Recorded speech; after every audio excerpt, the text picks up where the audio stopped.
It is a ceremony that comes with so much glamour. But despite this merrymaking, this is a serious place.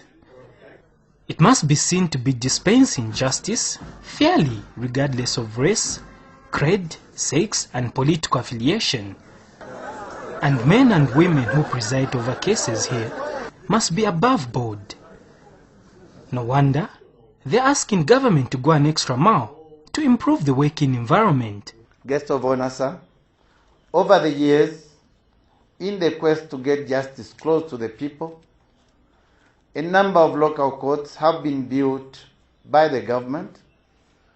Unfortunately, the establishment has not been expanded at the same rate, resulting in some new courts not being adequately staffed.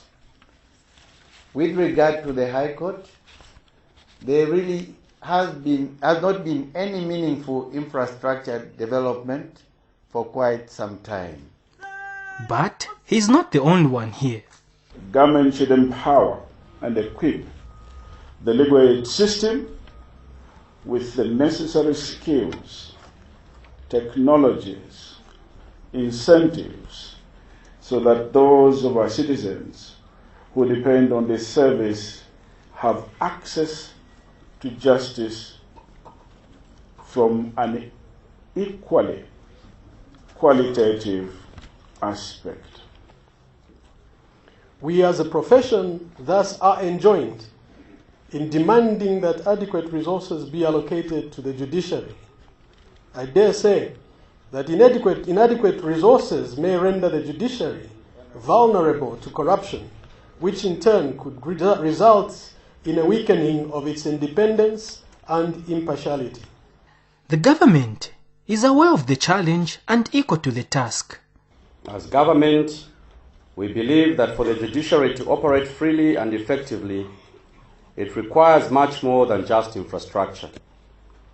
It requires men and women of high integrity and whose actions are lawful and transparent. The government is doing all it can to ensure all the stakeholders in the criminal justice system are enhanced. Any shortfall is not due to lack of will, but rather due to the issue of many needs and limited resources. When all was said, it was time for a toast. Cheers.